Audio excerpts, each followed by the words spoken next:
Hi, everyone, and welcome to Taking Up Space with Jordan. I'm your host, Jordan. And today we are going to talk about me. No, in all seriousness, I really wanted to come on here and talk about a specific part of my life, which is going after a dream of mine that I've always had, which is being an author. Today is the first day ever that somebody else has access to words that I have written, and not just words, the whole ass book. I am incredibly nervous. I am incredibly anxious. This is a dream that I have had since I was a kid, and it's something that I have kept secret, I feel like, except for the past couple years where I've kind of been like, oh, maybe one day I'll write a book, or that'd be like a kind of a dream of mine, just kind of testing out the waters. And I think I was doing that because I was afraid that someone would make fun of it, would be like, why would anybody ever want to read a book that you would write? You know, a lot of the self-talk that is just like not helpful. And a lot of old stories were playing out for me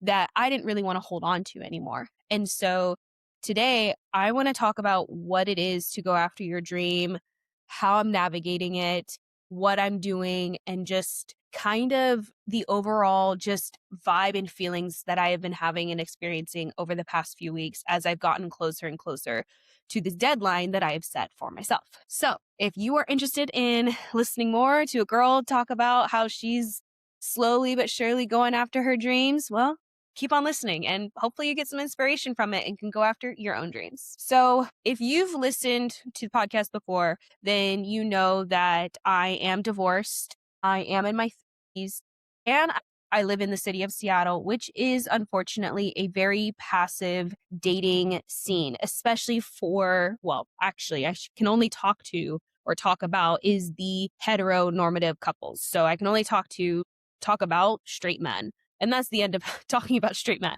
But it's a very passive city in that I feel like in other cities, in LA, in New York, in Dallas, in Houston, in all the other cities that I've heard from other people is that, you know, men do approach women in an appropriate way. Key bit there, in an appropriate way. Where in Seattle, it's very passive here. Men are always, I think it's gone. There are some shitty ones out there, but I feel like in my dating experience that I've recently had is that either I am too much, too funny, being too serious. It's always too something for another man. And that's just not something that I'm interested in like trying to like change about myself. You either take me as I am or don't take me as all. I was beating myself up about still, you know, not having had like a partner, been divorced now for 3 years. I have moments where I don't necessarily want a partner in my space, which I think a lot of women can relate to, but I do want somebody to connect with on a romantic level.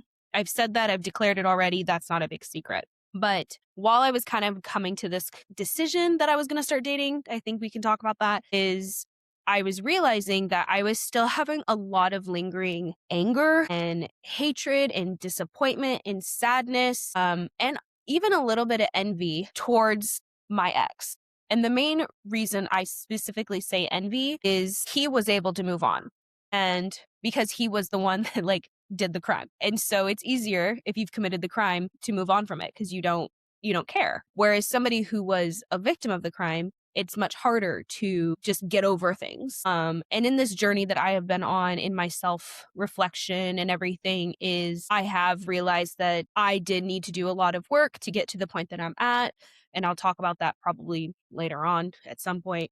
But I don't think that I could have shown up for a partner until now, basically. And I still have a lot of work. I don't know what I look like in a healthy relationship. I'm excited to meet that version of me. But unfortunately, I haven't met that version yet.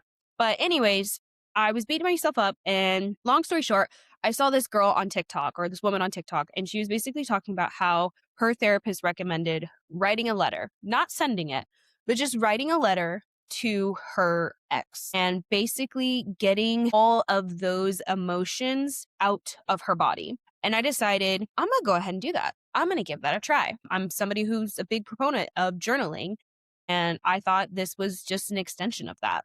And so I wrote a letter, and I'll never share that letter. But what happened when I was writing this letter is I started to release a lot of these emotions that I had been holding on to that I no longer wanted to. So that was fantastic. But the other thing that started happening is characters started to be created in my head. I started to imagine the lives of other people, and I started to kind of think about what would it look like if I was ever in a relationship. And that's kind of this of how I started writing again, and writing in a fictional way. I had kind of, jotted things down every now and then. I have a notebook and a notes app where I get little ideas in my head, and it's filled with, potential stories, but I'd never been able to put everything together. I'd always kind of taper off.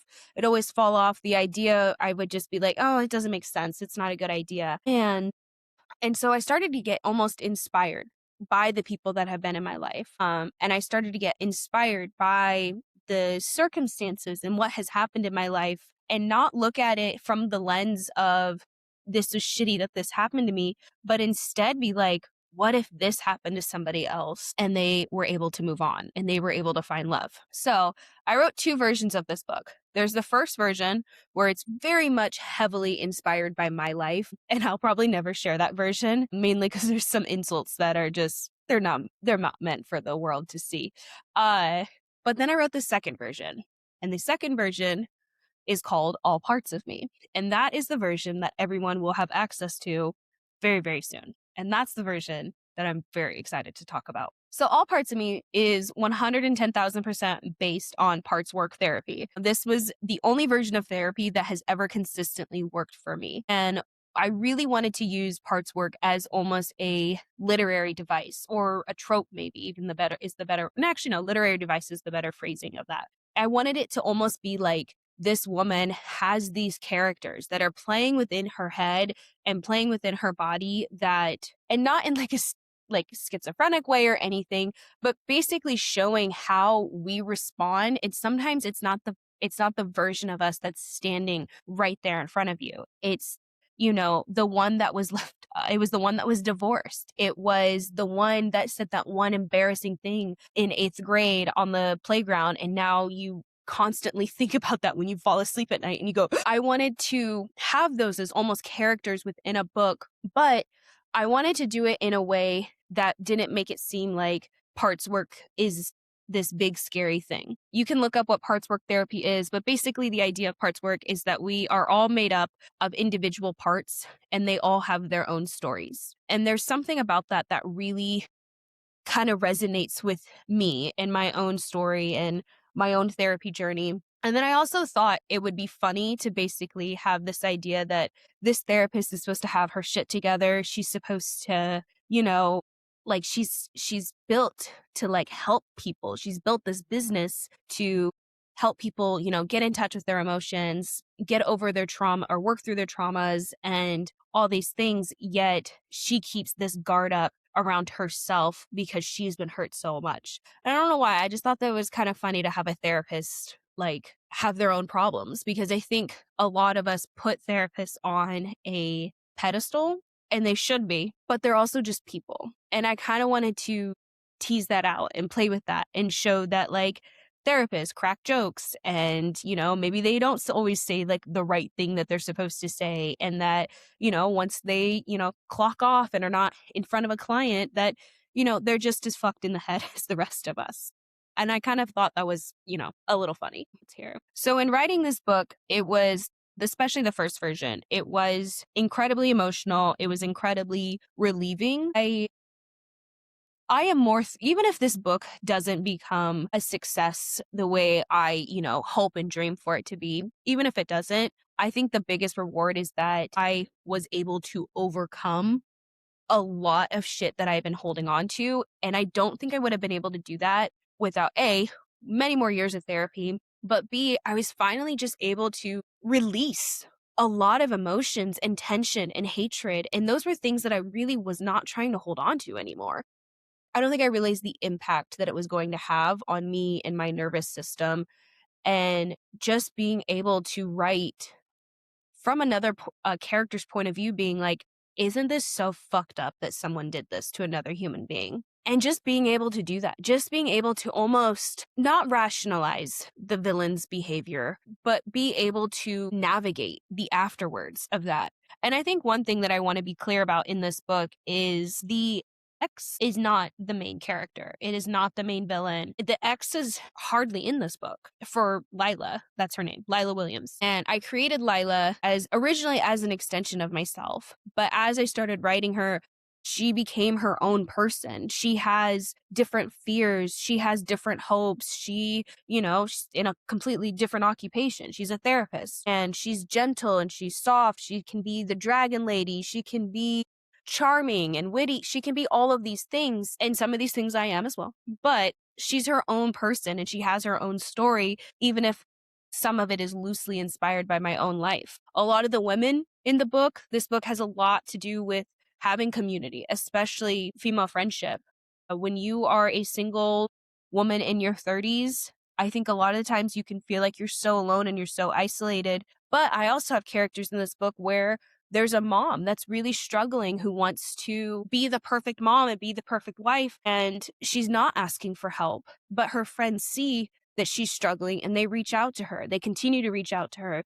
There's a woman who continues to always show up being the super strong, being the super has the wit, has the banter, but she is looking for softness in her life. I have all these different women and female characters that are all inspired by various women that are in my own life. And I don't think I would have been able to write these types of characters until I'd had my own sense of community, of strong female community in my life. And so this book is obviously 100% so personal and emotional. It's my debut book. It's the first book that anyone's ever going to have read of mine. It's, I think, 200 pages, 5,000 words, I think is what the word count is at when I sent it out to beta readers. And so I'm extremely excited for it. I'm extremely proud of myself. Again, I'm nervous. I'm anxious about how people are going to interpret my words. I hope that people love it, obviously. One thing that I've been having to navigate is also if people don't, I can still be proud of myself that I did something. And when you're looking for feedback, people are going to find things that are wrong. I can already tell you there are 2 things after I reread the book before I sent it to beta readers that I'm like, I absolutely have to change those things. If the beta readers don't find those things though, and they don't align with mine, that's okay. Because I'm the author. I get to write the story. It's the story that I want to tell. And I think there's something so empowering about that. And I think there's also so interesting to have the fear. I used to have the fear of starting, and now I have this fear of I've done it, now what? And I think that's so inspiring. I've done the thing. I've written the book. I wrote a goddamn book. That's really hard to do. And now I'm asking people to give me feedback. Another thing that's really hard to do. So I'm incredibly excited for this. Again, I have nerves. I have a little bit of anxiety about it. I've struggled with the font choice and wanting to make sure that the cover looks just right. And it's the testing grounds. This is the beta zone. And, those are things that, can get sorted out later. But, that's things that your brain occupies yourself with when you really care about something. And it's also been interesting to start to think of myself as more of an artist than anything else. I think there is a lot of artistry that goes into how you phrase something. I'm not the best verbal storyteller, but I do think I'm a pretty good storyteller when it comes to writing. And it's been such a fun journey. I do plan on having this book be book 1 of a 3-part series, and it'll follow one of the women in each which the characters that you'll be introduced to if you just choose to read the book. But I'm excited for it. And so I wanted to give a little gist of what the book is. I wrote it down, so I'm going to read it to you guys now. All right. So for the first time ever, here's a description of my book. All right. So All Parts of Me is a slow burn romance set in Seattle. It's about a therapist named Lila Williams who has spent years building her career helping other people heal. The problem is that she's very good at understanding everyone else's emotions, but not so great at letting anyone truly see her. Then she meets Wyatt Chambers. He has his own reasons for staying guarded, and he moved to Seattle to escape the chaos of his own crazy, weird past. The story explores the idea that we're all made up of different parts of ourselves, the parts that want love and connection, and the parts that are just trying to protect us from getting hurt again for this. The goal for the book is that it's going to be available for purchase on my website as well as on Amazon. It will only be an ebook form, but the goal is one day to walk into a bookstore and see my printed book as a physical book. And I wanted to share this part of my life because we are all going after different and various dreams. And I know it's scary because I'm literally doing it. I'm nervous. I'm anxious about people hating my words, about getting feedback that the book is absolutely terrible or whatever something someone might say. The thing is I also don't care if people don't like it because I still get to say that I went after a dream. I can always improve my writing skills. I can always become a better storyteller, but I get to say that I tried and I started. I would have rather failed than have never tried at all. So I guess what I'm trying to say is I understand if you're hesitant to ever go after your dreams. It's absolutely terrifying right now. I'm just waiting for someone to be like, this sucks. And that's not a great feeling, but I also believe in the work that I'm doing. I believe in the words that I've written.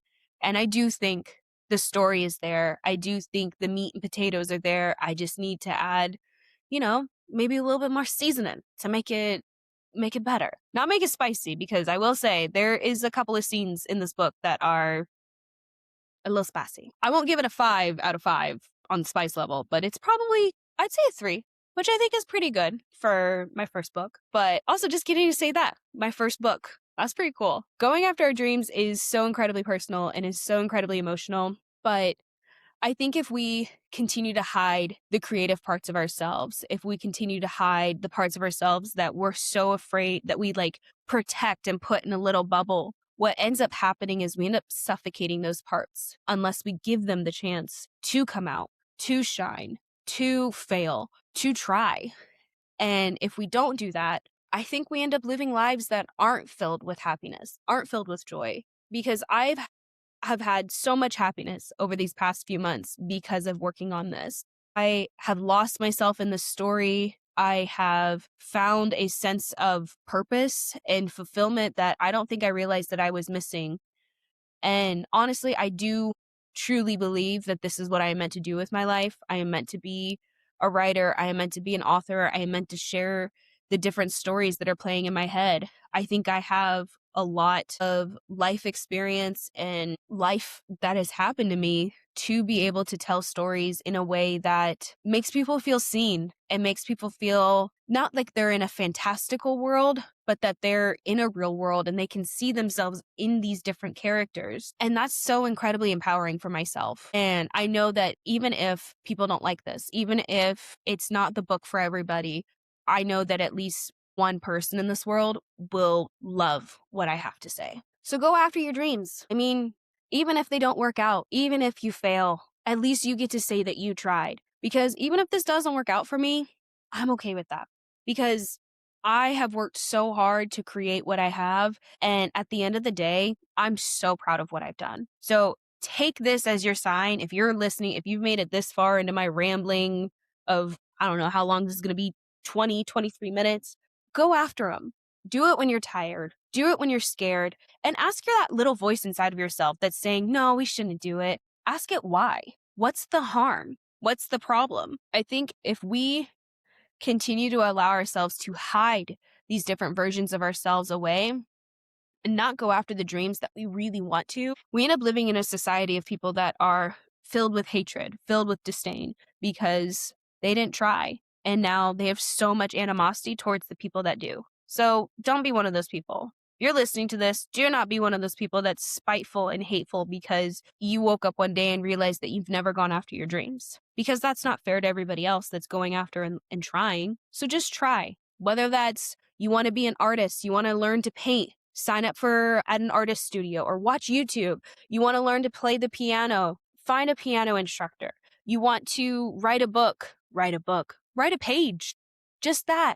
Just do something small, start small so that one day you might be here. You might be further than me. You never know what you might end up being. Because when you are holding yourself back because of some fear that somebody is going to make fun of you, because someone's going to be mean to you, or maybe you might fail, then I just feel sad for you. I think when we face our fears, you see a lot more strength in yourself than you realize that you ever had. You see the resolve, you see the resilience. And I can attest to that. As someone who has failed multiple times, as someone who has had to restart every single year, it's felt like for the past 5 years, I get it. It's scary. It's hard. But guess what? You can do it. If I can do it, you can do it. Thank you so much for listening to today's episode. I hope that you found some inspiration, and I really hope that you're excited for me. And if you do want to check out the book, I don't have an end date for it yet, but you can go on my website and you can subscribe and be the first one to know when it is available. You can also follow me on TikTok. I post more on TikTok than I do on Instagram, but it's all at Taking Up Space with Jordan. Website is www.takingupspacewithjordan. I'm super excited for this chapter. I'm super excited to be able to consider myself an author. Wherever you are in the world, I hope you can find just one small way to go after your dreams so that you can just feel a little bit of this joy and this fulfillment that I have. Kisses.